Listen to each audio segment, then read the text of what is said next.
Is the Ewa Marine a good option for underwater photography? This is what we're going to be discussing today. Let's answer that question. Number one, we're going to talk about how it works, that housing Ewa Marine UB-100. Then we're going to talk about the ergonomics, and last I'm just going to share a few examples with you, and hopefully it will help you make up your mind on whether it's a good option or not for your system. First of all, how it works: you can use this housing underwater up to 20 meters, and it's going to be fitting Canon 5D Mark IV, Nikon D750, 1DX, basically big DSLR cameras. And obviously it's gonna fit like smaller cameras. Right now how it works, it's fairly simple. You've got that transparent plastic housing, and I've been unscrewing the top part for the past minute, that you can basically open like that. It's fairly simple, look, boom, we're gonna make it. Alright, it's basically just a plastic bag, right? Don't be afraid, you're gonna put your camera in the plastic bag, foam at the bottom, padded foam. That's where the camera is gonna be staying. Here your lens is going to be going in here, and this is plexiglass. That's where your lens is going to be. And in order for you not to have massive vignetting, you basically need to be putting this ring, okay, that has a joint on your lens. So you're gonna screw it on your lens, and then you're gonna be putting the camera in the bag. So you wanna be matching the ring with the joint inside here. Boom. Just a side note, you have to pull it all the way through, okay? So you have to pull it all the way through, and it's gonna kind of click, and then it's gonna be in place, and it's gonna be great. Now, I don't recommend using it too much for lenses that are moving, like back and forth. It's not that great, simply because that part is going to move, and it's always pushing it back a little bit. Alright, once you have the camera in the bag, now your goal is to close that part again. As you can see on that bar, you have little screws, and the screws are gonna go in the holes right here. It is a fairly long process overall to do. Alright, now you've got the bar in position, and what you want to do, oh my god, this is kind of difficult actually. You want to screw it back on, and you want to screw it really tight. You don't want any water to be coming in. Alright, now we've got it screwed back on.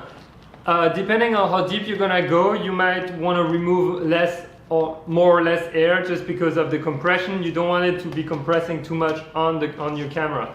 If you're just doing self photography like I do mainly, well, you might want to leave some. You might want to remove as much air as possible so that the dials are very easy to access, and it feels like you're grabbing the camera fully. Now, this is how it's going to work. You might put it around your neck. Now you're gonna put your hand here, and here you've got a little thing for your finger that's going to help you access the camera like that, just like that. Now, one thing to know, and one thing that I love about this, the whole bag is transparent. You can actually see in your viewfinder, even if it's not right in front of it. I'm gonna tell you right away, this is gonna move all the time, right?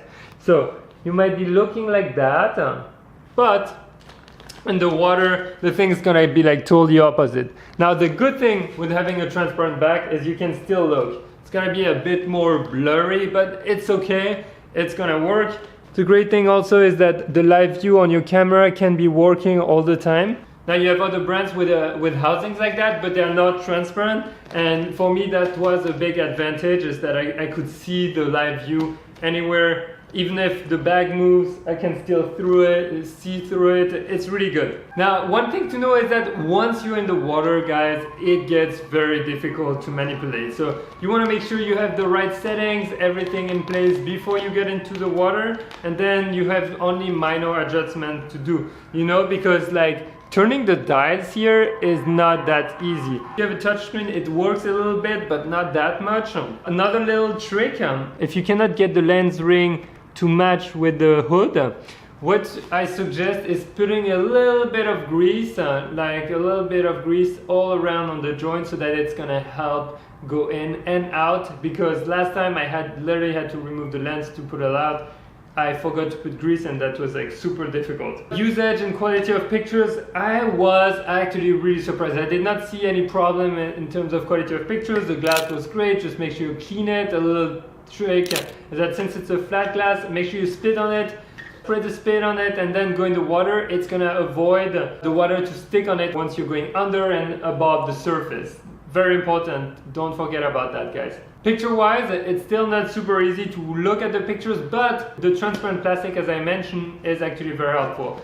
I have shot in the waves with it. I was a bit afraid to lose the camera at first, but actually around your neck and with your hand in the strap, it was perfect. It didn't move too much. I thought I would lose it, but I didn't lose it, although there was like a lot of current and big waves. What I would suggest, if you can, is maybe try to attach a little strap to it and attach it to your arm or something, so if you get caught in a big wave, you don't lose the equipment. So now let's wrap up on that Ewa Marine UB-100. Do I like it or not? Yes, I like it. I think it's very practical for the price. It is actually a very good item. Now it's only a plastic bag with a few rings, so it's still very pricey because it actually retails between $350 and $400. But you know what, your other options are like way above that. They're around like 1.5K to 3K, you know, with like rigid housings. And I think for starting underwater photography or surf photography or scuba diving photography, this is amazing. This is like the thing that you need. It's gonna help you get those new shots, get at ease with shooting underwater because it's a totally different world. And yeah, I highly recommend it. Brand-wise, Ewa Marine is a German brand. It's been around for many, many years. Even my dad in his film days, they used those housings, so that's like 30, 40 years ago maybe. Pretty amazing that the brand is still around. They're still making those housings. It's not very famous, not a lot of people talk about it, to be honest, but I think it's a really good brand that you should totally consider if you're into underwater photography. Alright guys, and that wraps up this review of the UB-100. It's a great housing, it's an affordable price to start underwater photography. It's not super easy to handle underwater, but you know what? It is underwater. It's not easy and there is no miracle solution unless you pay like the 3K for the Aquatech solution. And it's not just for underwater, because for example, if you're at a festival and they're throwing water everywhere, or you're in India at the paint festival, well, this is a great tool. So I would highly recommend it. The product is in the description below if you want the link to Amazon to it. It's gonna help me support this channel also. So make sure you hit that link. It's gonna cost you the same anyway. And remember guys, this channel is just for my reviews. I'm actually a travel photographer and I have a dedicated travel channel, and we are actually on a world tour with my wife right now. So make sure you check those videos because I'm sure you're gonna love it if you like traveling. And I will see you around. See you next time. Bye bye.